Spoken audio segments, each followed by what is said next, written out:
Welcome to the Recovery Stories podcast, bringing you stories of hope, healing, and triumph over the bondage of addictions, mental health struggles, trauma, and dysfunctional family systems. Our courageous storytellers have chosen to live their journey out loud in order to show others that they don't have to suffer in silence. The stories you will hear are raw, real, and may involve graphic and triggering content. This podcast is brought to you by Promises Behavioral Health's Rooted alumni community. If you or a loved one are struggling, have questions, or are ready to take the next step, call our admission center at 888-648-4098. Or visit us online at www.promisesbehavioralhealth.com. Our team is ready and waiting to answer the call for help.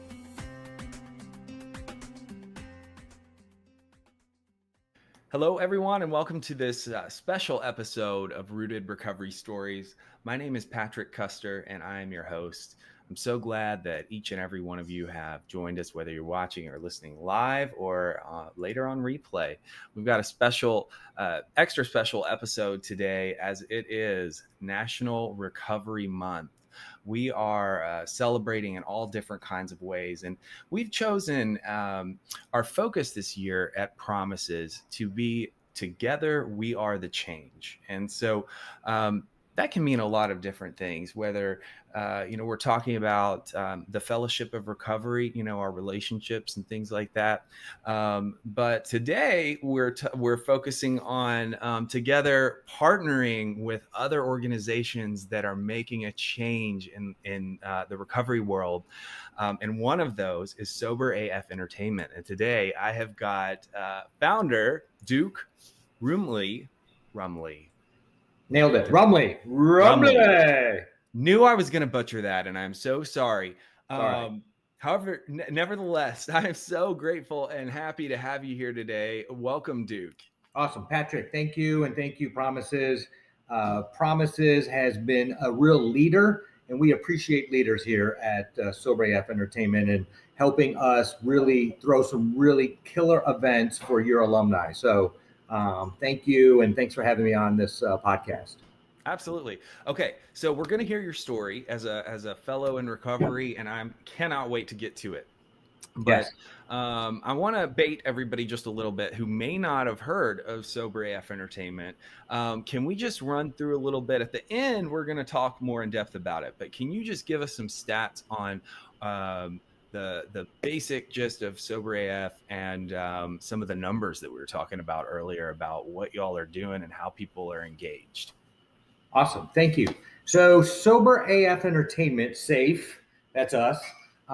We started a little over 3.5 years ago, and it was really out of this need of how do we kind of create a secondary culture at music festivals, concerts, and sporting events. So we set up these sober sections inside concerts, sporting events, and music festivals, and we host a sober tailgate out front beforehand, so people don't feel like they're the weirdo if they're sober at one of these events.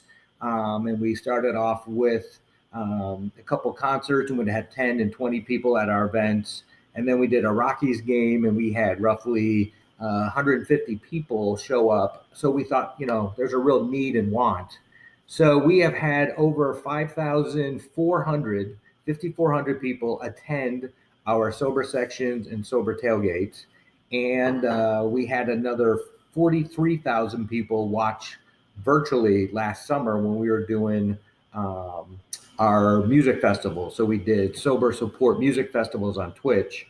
And this is a total of 74 events that we've done over the past 3.5 years. Wow. That is really cool. It is. It's crazy. Yeah. I mean, it's so awesome when you have a vision for something good and it comes together and it just blossoms. It's really neat to see it to come to fruition. And we're going to talk a little bit more about some things that are coming up for y'all this month that we're going to be a part of as well. So stick around till later in the episode to hear. We're going to blow your minds. Yeah. Some most dope stuff we're going to discuss that you get to participate in. That's right. So, however, this is going to be just as exciting. We're going to hear from you right now about your story, and I want to turn the floor over to you and kick it off, because that's one of the biggest reasons why we're here, elevating the voice of our fellows in recovery. Talking about what it was like, what happened, and what it's like now. Amen. Amen to that. So, I had a very intense experience with alcohol at a very young age. I was probably about 16 years old and 17 maybe, and snuck into a college party with a buddy and, had this experience where I drank alcohol and it was kind of buffet style, as much as you wanted. And after 2 or 3 drinks, I had this shift in my brain and I didn't realize like how wound up I was. And for the first time, I really felt, man, really relaxed and really didn't care about anything. And I went from kind of the scared high school kid at a college party to being a Notre Dame student. And then a few more drinks, and then I was a football player at Notre Dame. And then a few more drinks, I was the starting fullback at Notre Dame. And ever since that night, I had this shift in my brain that I knew that was where I wanted. That's what I wanted. I wanted to kind of get to that spot again, and I didn't realize it. That was kind of be my main focus, kind of in life after that experience that night. But that was, a really kind of impactful way, and I think that's when I kind of crossed over into alcoholism. Interesting. So yours was pretty fast then, from first drink to the alcoholic drinking. Right. So I had a normal drinking career of about 30 minutes. And Okay. 30 minutes and a bad thing started to happen. Yeah. And I knew bad things had happened. I mean, it was not a successful night. I went outside and threw up. And actually, I went around the room and told everyone I loved them. And that is something you really don't want to do as a freshman in high school, is tell all the girls and all the guys that you love them. And it wasn't until maybe 3 years later I saw somebody else do that at a party, and I was like, oh, I could totally see me do that. So I had, kind of a bad experience that first time in the blackout, but I came out of it like, I need to learn how to drink so that doesn't happen again. And I just kind of had this progression of that's what I want to do every weekend, and sneak in mom and dad's alcohol.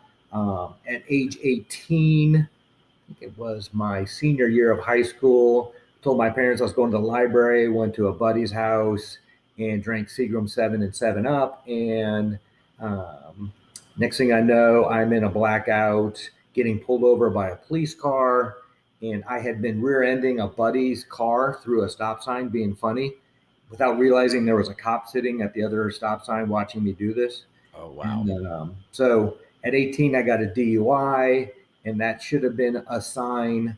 And I started showing up to AA meetings, and, I was glad there was AA. I was glad that you could be honest about alcohol, but this was not for me. I was nowhere near ready to live without what I thought was my, my solution, or my fun guy. Talked my parents into letting me go to the University of Arizona. So I was a long way from home.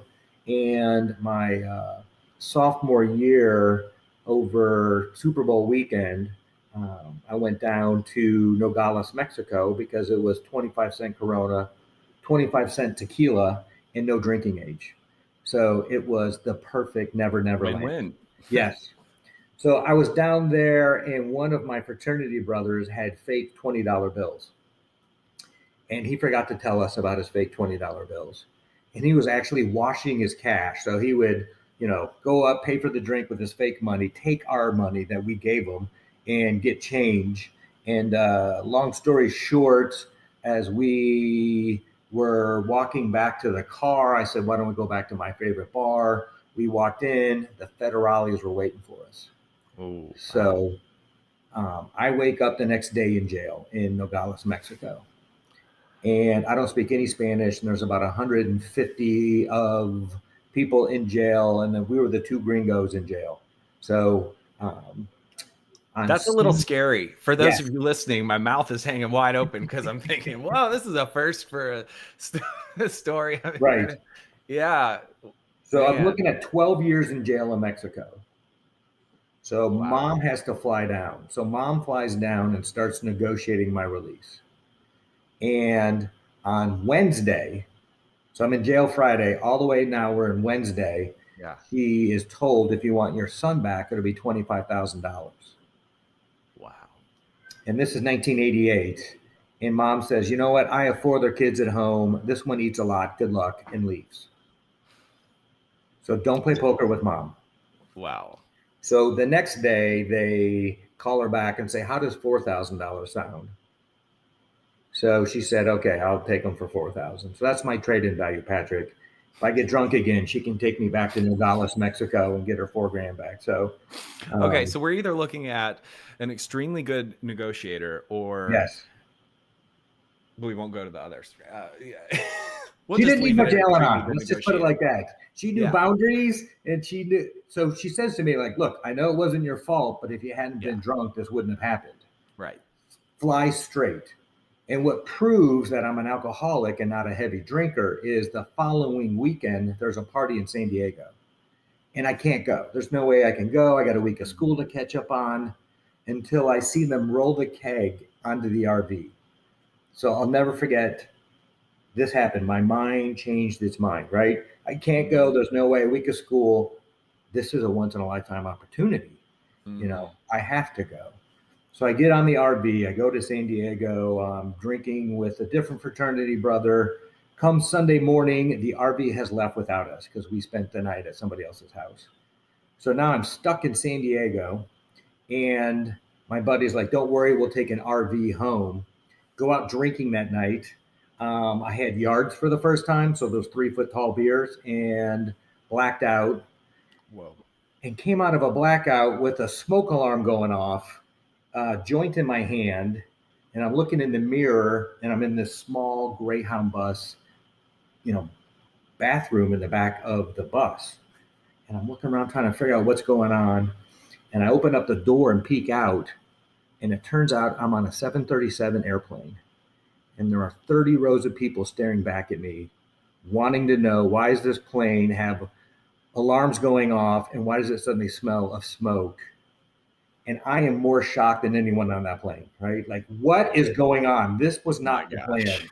Yeah. So that is proves I'm not a heavy drinker. I have this phenomenon. My brain will change its mind. I will take a drink. Mhm. My reaction is I get thirstier.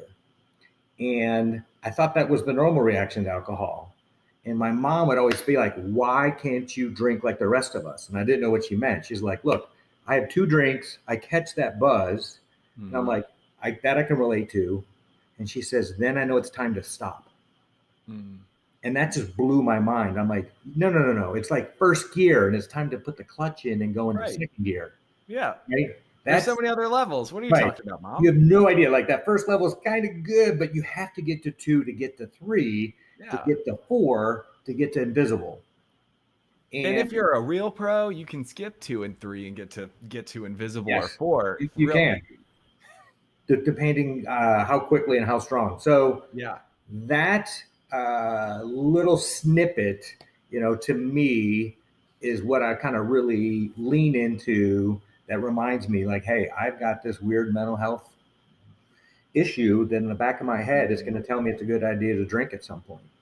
Mhm. And if I listen to that, my all bets are off because I'll start the drink and um, I know how this thing ends. It ends poorly. It's either a really sad story or a really funny story for me, but sad for you because I took a whiz in your hamper, or I passed out in your car, or you know, rarely does it end well. Never ends well. Yeah. So it took about another year from that. No, is that true? Yeah, another year from that point till I finally got sober at 21 and a half. Wow. So, um, and now it's been 32 years later, and it's super amazing that I have been able to I thought I'd be stay sober maybe a month, maybe a couple months.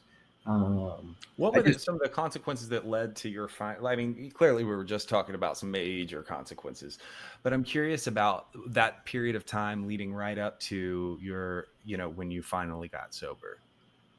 What happened for that pivotal right. change? So those are kind of the big explosion stories. Mm-hmm. And really at the end, it was more that implosion of, you know, I failed out of like three colleges. Mm-hmm. I was kind of the black sheep of the family. I had been kind of an overachiever in high school in, well, that's probably not true. I was probably middle achiever, but I thought I had a lot of potential. And Yeah. um, just this idea of watching everyone. So I'm working at a bar. I'm 21 years old. All my buddies are coming back from high school, and I'm seeing them getting ready to graduate, and I feel like I'm stuck in quicksand. Mm-hmm. And I think just this idea of sobriety, A, making me no longer the black sheep of the family, Mm-hmm. and B, maybe being a little more successful than I was at that time, was kind of a little nudge. And just this idea that life might be okay without alcohol. Right? I Mm-hmm. really hadn't swallowed that concept until May 15th of 1989. Right? Every time I So got So you were experiencing some hope before you even made before you stopped drinking. You were at that place where you were thinking, I can make this change. I'd like to see my life without it. So, I mean, I got dragged to AA for about 4 years without believing that it would work for me. Mm, And I think there was a little hope that I had been to enough AA meetings. I'd seen other people get sober around my age. Um, and just kind of this fleeting thought that, kind of want the DUIs and the bad stuff to stop. And, let's see what happens if I can be sober a month or two. yeah. Um, and back in 1989, you went to treatment, and after 8 days, they said this is your last day, and went home and slept on my went home and to my high school bed, and all the stuff you're not supposed to do to some degree, and um, went to a couple AA meetings, had a hard time kind of relating in AA right out of the gate, and Mhm. was still going to bars till 2 in the morning, drinking Diet Cokes, and was miserable. Sure. Just so awkward. I didn't feel comfortable in AA, but I didn't feel comfortable in the bars with my buddies anymore, and just didn't know which way was up. And at 3 months sober, moved to Louisville, Kentucky, and went to a new college. And it was kind of like drink or really do the steps and join AA, Mhm. right? Nobody knew who I was. I think it was a year before I quit, geo mapping every time I drove by a bar or was driven by a bar. I didn't have a car the first 2 years, and I Okay. just remember sitting in the passenger seat or the Yeah. back seat, and every time you go by a bar or liquor store, like the head would turn, and you know, Mhm. it's almost like you're powerless over it. Like just in Mhm. case this AA thing doesn't work out, Yeah. um, that looks like a place that I could either get drugs, or that's a place that there's definitely alcohol, and That makes sense. yeah, We know that, yeah, it's like it's the one thing you have control over, the instant gratification where you can find safety that's dependable. Safety. I'm doing air quotes for anybody right. listening. But yeah, I think that makes all the sense in the world. So, what did it look like when? Would you say when did your moment of radical acceptance and surrender take place? Where it changed from this is what I have to do to this is what I want to do. So I think I was blessed that I had a very supportive family. Um, and I mentioned moving to Louisville and kind of Mhm. doing sobriety, not for my parents, but, you know, I think that, the spirit of Alcoholics Anonymous in Louisville, Kentucky, people picking me up every night, taking me to meetings, um, and kind of realizing like, look, if I stay sober, I got all this other stuff I can still do, right? Yeah. Still do college, still chase skirts, still go to Grateful Dead concerts. So I was a big Deadhead. I had been to 15 shows before I got sober at 21. I continue to go to Grateful Dead concerts even at early sobriety. I just, found that there was a sober support group inside the Grateful Dead called the Wharf Rats, and kind of this little idea is like, look, if I could be like sober dude 28 days a month, but still go see three Dead shows and still kind of let loose, but learned how to do it sober with a sober wingman, made all the difference. So that was kind of the little trade off. You give up this little bit to get, you know, the self respect Yeah. and the respect of your family, and, to be successful or having a shot at being successful in life was kind of the math that I think kind of went through my head in that early sobriety, that first 6 months to a year. Yeah. Makes sense. So, moving forward, what is there anything that's significant that you'd like to share about that, like sobriety gave you that you didn't expect? That you would have never necessarily planned for yourself. That surprised you. Well, I would say, doing college sober is a little like cheating. It definitely helps to have that kind of clear mind. And You don't say. yeah, and not waking up poisoned 5 days a week was pretty helpful. Yeah. Um, I was able to get a job out of college, and it was kind of this dream job working on a trading desk, and then I got fired from that dream job, and having the mentorship of a good sponsor, kind of walk you through, some life stuff. In the same month, my girlfriend broke up with me. I totaled my new car, new to me. It was like a 6-year-old Audi 5000. It was this giant car, and you know, um, wrecked that and got fired. So, being able to kind of and feeling like you're kind of the poster boy doing everything right, and all of a sudden everything goes wrong, and turning to a sponsor, and working some steps through that. But more importantly, just having someone say, "Hey, look, um, that happens, and you have a job offer in Florida. I think you're supposed to move to Florida." And not just kind of being stuck in your own head, not being able to make decisions. Um, and I would say I've moved a lot in my sobriety in the 32 years, probably 5 or 6 major moves. And every time I've moved in my sobriety, it feels like you take your amount of sobriety and move the decimal over one. So if you're sober 10 years, it feels like you're sober 1 year. And if you're sober 5 years, it feels like you're sober 5 months. You just got to find a new network of friends. You got to find meetings. You got to get re-engaged. Yeah. So I've been really grateful that I was able to do that when I moved from Louisville to Florida, and then Florida to Colorado, and then Colorado to Indiana, and then back to Colorado throughout my sobriety. So I would say that was kind of a key aspect, and just walking through some life stuff. I've been divorced. I had a child born who had meconium in her lungs and told she may not live, and that was a very weird 8 days that the spirit of AA showed up and kind of got me through it. And I will be forever grateful that I was kind of sober during that period of time. And your kid needs you.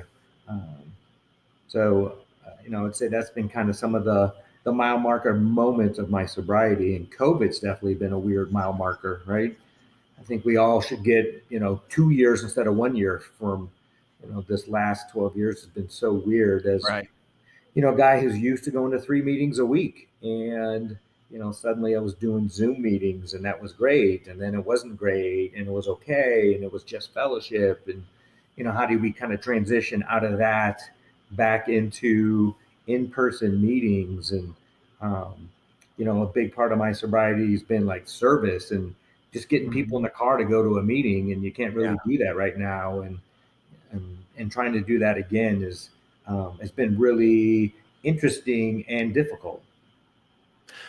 Well, yes. So I could not agree with you more on that statement, but I want to step back for just a second and focus on what your answer was.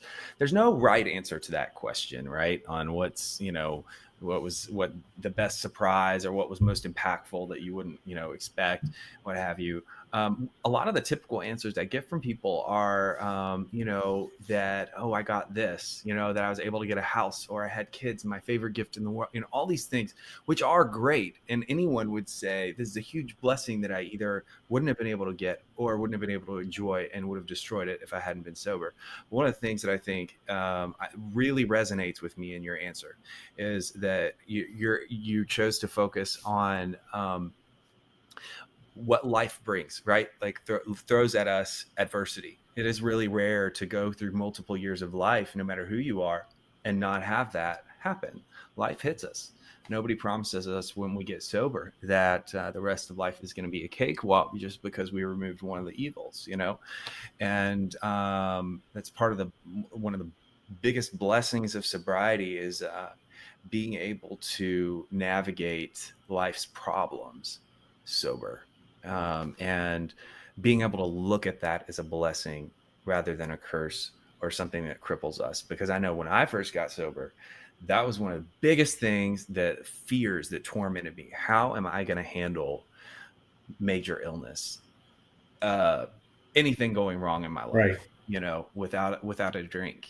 And it is a huge, huge blessing, and it is possible, and it is one of the biggest miracles that we get to experience in a life full of recovery. So thank you for sharing that. That was really good. Well, they say pain is the touchstone of spiritual growth. And kind of my prayer to God is like, help me become the person you want me to be, but don't make it too painful. Like, give me little cuts. I don't want those big cuts. And, and I've been blessed that, kind of the struggles I've had have been, I've had a lot of friends in AA kind of show up for me and help me through those ups and downs. Yep. Well, a lot of people say it in different ways, basically the gist of what you were saying, we don't grow in our comfort zone. Too bad. And, we learn that in many different settings, the longer we stay around in sobriety, and in life. But we get so many opportunities to feel that for all it's worth. Right. And rather than the numbness that the alternative brings. Well, this has been a hard time for recovery in general, I think. And the fellowship of Alcoholics Anonymous, and I'm sure Narcotics Anonymous, has, really been tested by, here in Colorado, they closed churches and AA clubhouses, but they kept liquor stores and weed shops open. So, it was, I'll give the community here a lot of credit for making that transition to virtual as quick as we did. And now it's, to me, I've gotten a little lazy, and it's easy to do a virtual meeting and do my laundry and, do the dishes at the same time. And I don't know why I'm not getting more out of it. So, trying to transition back into in-person has really been my kind of goal. I don't want to say struggle, but really my goal here recently. Yeah. It has been an interesting thing for those of us who've been sober for a while and making that transition, because, for so long, for anybody who doesn't know, in the rooms of 12-step, there are, traditions and things that kind of, that were modified in order for us to be able to do these virtual meetings during a worldwide pandemic. And so we got, it has been a really odd transition, and then time of transitioning back.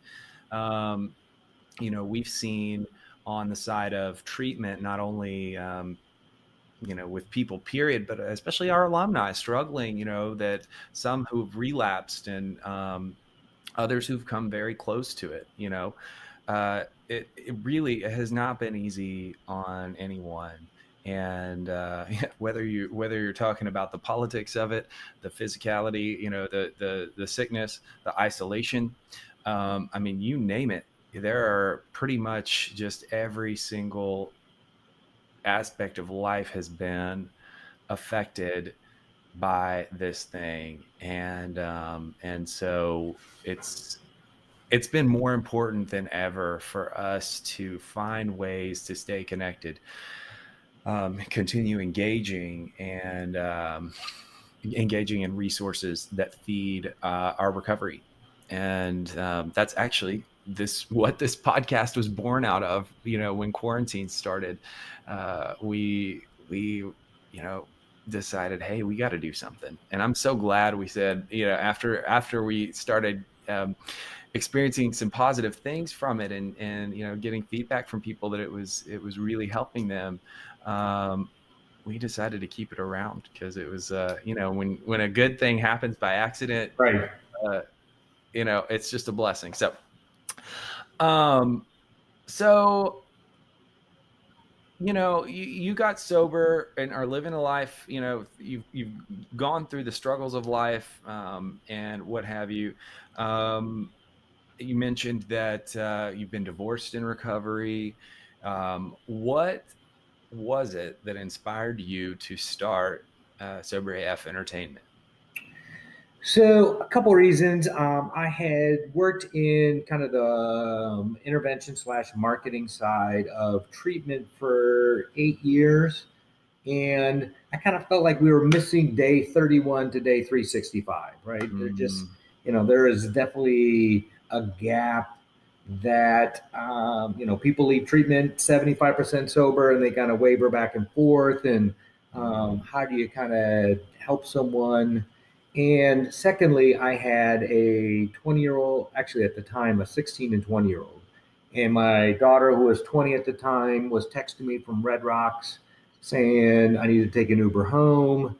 And I was like, how much is an Uber home? But secondly, what's going on? And, it turned out all of her friends had taken ecstasy and she didn't feel safe. And my son, who was 16, was a freshman in high school, and his best friend got a hold of a weed brownie that had 10 times the amount of weed you should have in a single day in it. And so my son's friend ended up in an ambulance. oh And wow. just like, I know what's these kids are at risk for. They're in this age that they're here in Colorado, and it was a very pro drug culture. And I Mm, just thought it was BS. These kids don't have any type of like fallback secondary culture if they do want to not drink and or do drugs. So we started mhm. Sober AF Entertainment with kind of the intention of making these areas sober friendly. Um, and it's a nonprofit, and we've morphed a couple different ways. Um, Concerts are really hard, so we've kind of morphed more towards music festivals, and they'll Mhm. give us 8 or 10 passes and give us a tent, and then we set up a sober support tent there, and we bring Narcan and we offer that to the medical tent if they run out. We bring earplugs so everyone comes to us. We'll also have hard candy and masks, so if somebody needs a mask, they know to come to us. And if you've ever been to a music festival or a Grateful Dead concert and you see a yellow balloon, that's recovery support. So a lot of these kids who go to different music festivals, even if they're not in recovery, will come kind of check in. They know we got earplugs, so they usually come and get earplugs from us. Um, and every once in a while, you have a kid show up who says, "You know what? I came here with two other kids, and we all pledged not to use, and the two other kids are using, and I knew you were here, and I knew I needed help." So um, we've had situations like that where that's actually happened. And Yeah. Wow. That's really interesting, because coming from a perspective of, uh, you've got your normal people, and then you've got your people like you and me, who, we don't know anything, or we don't know anything below the buzz, right? And right, unfortunately, there is, not just in Colorado, everywhere there's party culture. It's kind of normal for people, late teens, mid teens, late teens, early 20s. And you bring up a really good perspective of, it's not just people who have previously been living lives in addiction that benefit from something like Sober AF. But many people who have that that want to take part in certain environments, and drinking isn't necessarily for them, and they want to find safety and feel connected in a way that is dependable. And so how cool is that you had that vision and it's kind of come to fruition and it's stayed alive, and like you said, it's morphed into different things. So some of those numbers you mentioned at the beginning of this episode were really man, talk about impactful. Like those, you will never know the amount of lives that you have changed with this program, I can tell you that. And will change in the upcoming stuff. So tell us a little bit about, I already know, but I'm going to ask you to share with us a little bit about what's coming up with Sober AF and how we're partnering during Recovery Month. Well, thank you for saying that. Yeah, I get all goosebumps when people are talking about kind of this legacy project that we're doing. And it's a very simple idea, and other people have done it at different universities or possibly at, certain bands have got recovery support. So, but I think we're the only ones who do both. And we're really excited about this coming fall, our Sober College Game Day Tour. 1 week from today it starts. We're at the North Carolina Virginia Tech game. Awesome. And both schools will have their collegiate recovery communities there. It's open to anyone who wants to find a sober tailgate beforehand, big screen TVs, a bunch of barbecue, so some good North Carolina and Virginia barbecue. So I'm really excited about that. 2 days later, we're in Tallahassee. So really excited about the Notre Dame Florida State game. Similar situation. The Florida State's actually picked up the tab for the whole sober tailgate. So fired up for that. On October 11th, 9/11 will be Utah versus BYU. So if you're in Utah, don't let the terrorists win. You have to go to this tailgate. And then on September 16th, we're doing a concert. Lee Bryce. I'm really excited about Lee Bryce. He's a country fan, and we're having a sober section for his concert in Grand Junction. And then on the 25th of September, Georgia versus Vandy in Nashville. We have 300 tickets in a sober section, and we have partnered with Promises for a sober tailgate with a big screen TV and all kinds of food. It is going to be lit. Can you imagine? Yeah. So everyone, if you come, we're going to give you a yellow hat so you can kind of spot each other. So you can be the recovery support or you can get recovery support. So really excited about that event. Then the next weekend, CU is playing USC, and we have 1,000 tickets for that one. And then the next big one that we have with Promises is going to be the following weekend. Alabama is playing Texas A&M in College Station. So big screen TV, tent, chairs. We don't have any tickets for that yet. So that's going to be a tough ticket. But we have a killer seat for you, front row for the game in front of the TV right there. So nothing else. You'll have a safe location. And what we've learned, we try to make it educational also. So we'll have some cool speakers from the different collegiate recovery communities at that event. And then possibly some local legislators talking about how important recovery support is. So in June, we did an event with the Colorado Rockies, and we had 650 people sitting together in the sober section. And we had the owner of the Rockies speak at the sober tailgate. This last one, we also had a state senator. We had an NFL player, Tyrone Braxton, speak at it. We had SAMHSA. We had the CU Collegiate Recovery Community speak on it. So we had a bunch of really cool. We actually had the Attorney General of Colorado's opioid strategist speak at it also. So a little education, a little tailgate, a little bit of both. Very cool. Very cool. So, how can do y'all have a? I'm guessing you have a website. Do you have what? How can anybody watching connect with you either on socials or through your website? What is that? Right. So the website is soberafe.com. And then Facebook and Instagram is Sober AF Entertainment. Perfect. Awesome. And my email address is duke@soberafe.com. So go to the website. There's links for all these tickets that we have access to. So, I mean, it's amazing. You can go to a Georgia Vandy game for, I think, $60, and the USC Colorado game is $40. So we got some really good deals on tickets. So really excited to fill those stadiums up with sober folks. Very cool. The tailgates, though, however, are free, right? Correct. So the tailgate is always free.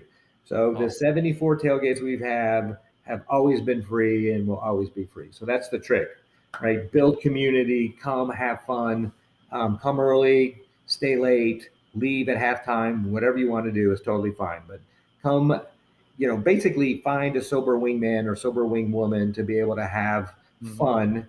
And like early sobriety is awkward. But if you get through the first 10 minutes of it, and the first time you do it is hard, the second time's easier, and the third time's easier. And we're going to get you through the first 10 minutes with, a Pepsi and a chicken wing and big screen TV, and come hang out and have some fun and build some community. Awesome.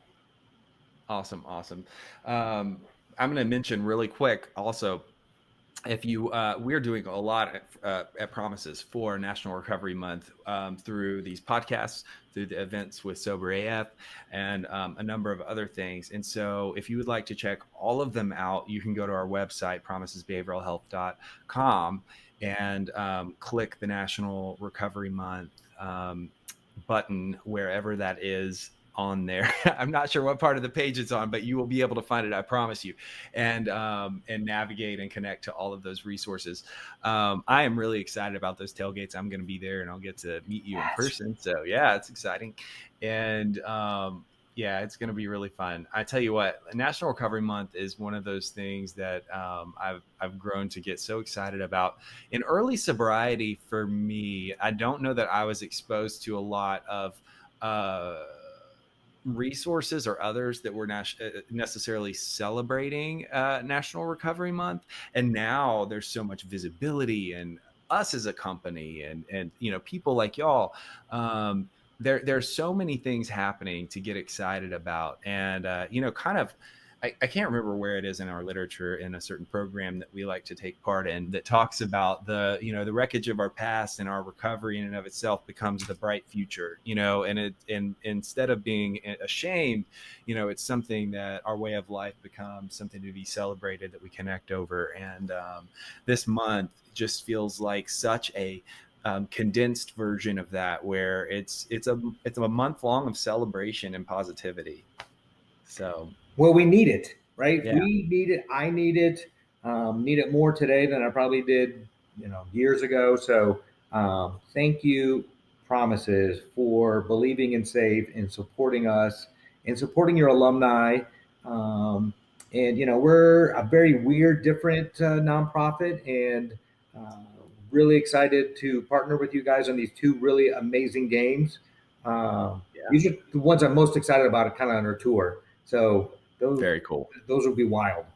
We need more weird, different nonprofits like you guys, for sure. I'm glad that you were in existence and that you followed your heart with this one. Okay, so I have a last question for you. I always like to ask our guests, to the person that's listening that I really, just related with your story. What last piece of encouragement would you like to leave with them? Just regarding getting help. So these are really weird, hard times, and gather as much recovery support as you can. So we all have gotten used to being home, and 7:30 the sun goes down and it's Netflix time. Push through that, like whatever it takes. Find community, build community. That's, we need recovery, unity, and service. So don't forget to kind of get out of yourself and, do this work. And I would just say try to gather as much support around you as you can right now. Absolutely. And I'll echo that. I always end our podcast by saying that it is never too late to start loving yourself, and that you're only one decision away from a completely different life. Both of those phrases I stole from somebody else because I love them so much, and they pack a punch and are so powerful and so true. Right on. And, somewhere in there in what you said is, at the very root of it is connection is oh so important. Find it. And at the very beginning of that, before we really find connection, is just if you can just tell somebody, maybe you're not ready to go to treatment or even go to a 12-step meeting, but can you tell somebody you trust that you're struggling, because sickness thrives in darkness and isolation. And so if you do one thing today, let it be a crack in the dam, and don't let the secrecy keep you hidden. Right on. Yeah. Man, Duke, thank you so much. This has gotten me fired up, and I'm really looking forward to meeting you in person and our events. Thanks to each of you watching and listening. I wish you all the best. And with that, we'll close out. Come join us. Yes, sir. Yes. For more information on today's episode, check out the show notes. Recovery Stories is brought to you by Promises Behavioral Health's Rooted alumni community. If you or a loved one are struggling, have questions, or ready to take the next step, call our admission center at 888-648-4098. Or visit us online at www.promisesbehavioralhealth.com. Our team is ready and waiting to answer the call for help. Whether you're watching on YouTube, Facebook, Instagram, or listening on Spotify or Apple Podcasts, please share with your friends. Follow, subscribe, and leave us a review. We are grateful for you and hope that you have been encouraged by today's episode. As always, remember you are only one decision away from a completely different life, and it is never too late to start loving yourself.